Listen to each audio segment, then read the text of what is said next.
लैंडो Norris ने finally drivers championship की रस्सी को अपनी तरफ खींचना शुरू कर दिया है। इसका क्या मतलब है? मैं बात कर रहा हूँ उस एग्रेशन की जो हमें सिंगापुर में लैप 1 टर्न 2 में देखने मिला। और यही सेम अग्रेशन होपफुली हमें लैंडो नॉरिस से बची हुई 6 रेसेस में भी देखने मिलेगा, क्योंकि फाइनली सिंगापुर में मकलैरन ने कंस्ट्रक्टर्स चैंपियनशिप को क्लेम कर लिया है।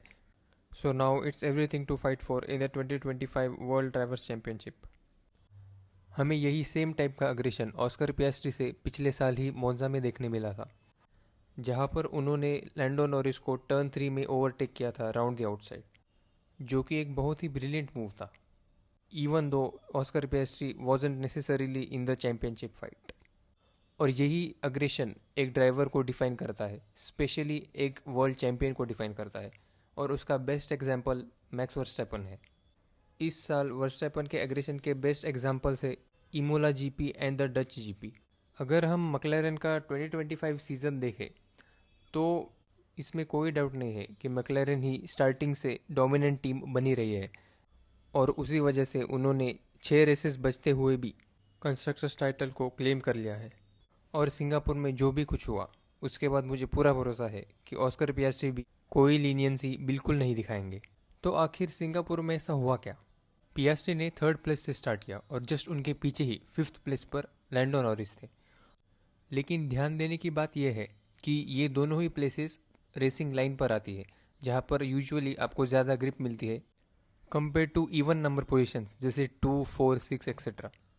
इसीलिए मैक्स वर्स्टैपन भले ही सॉफ्ट टायर्स पर थे, dirty side of the track से स्टार्ट करने पर उन्हें उतना अच्छा लॉन्च नहीं मिला जितना मिलना चाहिए था, और इसीलिए टर्न 1 में भी वो सेकेंड पोजीशन पर ही रहे। और नॉरिस, जिनकी स्टार्टिंग पोजीशन रेसिंग लाइन पर थी, इसकी वजह से उन्हें एकदम बेहतरीन स्टार्ट मिली और उन्होंने किमी एंटोनेली को ओवरटेक किया, और टर्न 3 आते आते वो ऑस्कर पियास्ट्री के साइड बाय साइड थे। इतने अच्छे लॉन्च के बाद लैंडो की स्पीड कुछ ज़्यादा ही थी, जिसके कारण वो मैक्स को हिट करने वाले थे, और एंड में उन्होंने किया भी, बस उतने इंटेंसिटी से नहीं। और मैक्स को अवॉइड करने के चक्कर में उन्होंने ऑस्कर पियास्ट्री को भी हिट कर दिया। हमारे लिए या FIA स्टूअर्ड्स के लिए ये बस एक लैप 1 रेसिंग इंसिडेंट ही था, बाकी कुछ नहीं। लेकिन अगर हम ये ऑस्कर पियास्ट्री के नज़रों से देखें तो ये मकलैरन के पपाया रूल्स के बिल्कुल खिलाफ है, जो कि बेसिकली स्टेट करता है कि hard racing is allowed as long as you don't make contact with your teammate. और इसके चलते ही हमें ऑस्कर का वो रेडियो मैसेज भी सुनने मिला, जहां उन्होंने कहा कि अगर आप किसी और ड्राइवर को अवॉइड करने के लिए अपने टीममेट को हिट करोगे, it's a pretty bad job of avoiding. मोन्जा में लैंडो नॉरिस के स्लो पिट स्टॉप के कारण वो रेस में ऑस्कर पियास्ट्री के पीछे आ गए, और उस वीकेंड में particularly Lando Norris stronger driver थे कंपेयर टू पियास्ट्री। इसी के कारण मकलैरन ने ऑस्कर पियास्ट्री को अपनी पोजीशन गिव अप करने का ऑर्डर दिया, जिस पर ऑस्कर का रिप्लाई था कि पिट स्टॉप में होने वाली गलतियां तो पार्ट ऑफ रेसिंग है, तो पोजीशन क्यों गिव अप करना। लेकिन फिर भी इन द एंड उन्होंने पोजीशन स्वैप कर दी। अब ऑस्कर के नज़रों से यही rules of engagement, the papaya rules, ये रेस बाय रेस चेंज होते रहे हैं, और ये मोस्टली लैंडो को ही फेवर किया है, भले ही वो डेलिबरेट ना हो।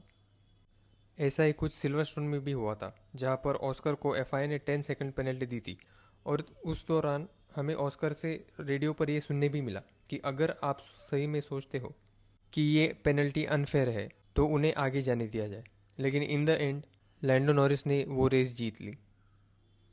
ये इंट्रा टीम राइवलरी मकलैरन के लिए कुछ न्यू नहीं है, क्योंकि उन्होंने ये पहले भी फेस किया है, बेस्ट एग्जाम्पल्स बीइंग प्रोस्ट वर्सेस सेना एंड अलोंसो वर्सेस हैमिल्टन।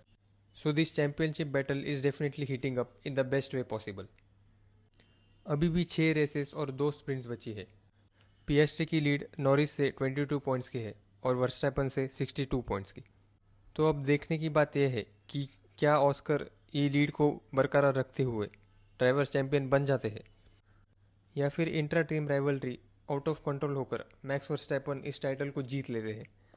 क्योंकि यस, अगर मकलैरन ड्राइवर्स के अलावा कोई और ये चैंपियनशिप जीत सकता है तो वो मैक्स ही है, जब तक मैक्स मैथमेटिकली इस चैंपियनशिप से बाहर नहीं हो जाते। I mean it would be really funny अगर 2 मकलैरन ड्राइवर्स जो चैंपियनशिप के लिए बेस्ट पोजीशन है, एक दूसरे से फाइट करने के चक्कर में कोई तीसरा ड्राइवर आकर उनके नाक के नीचे से टाइटल ले जाए, because that has definitely not happened before. So it's going to be a fun end to the season.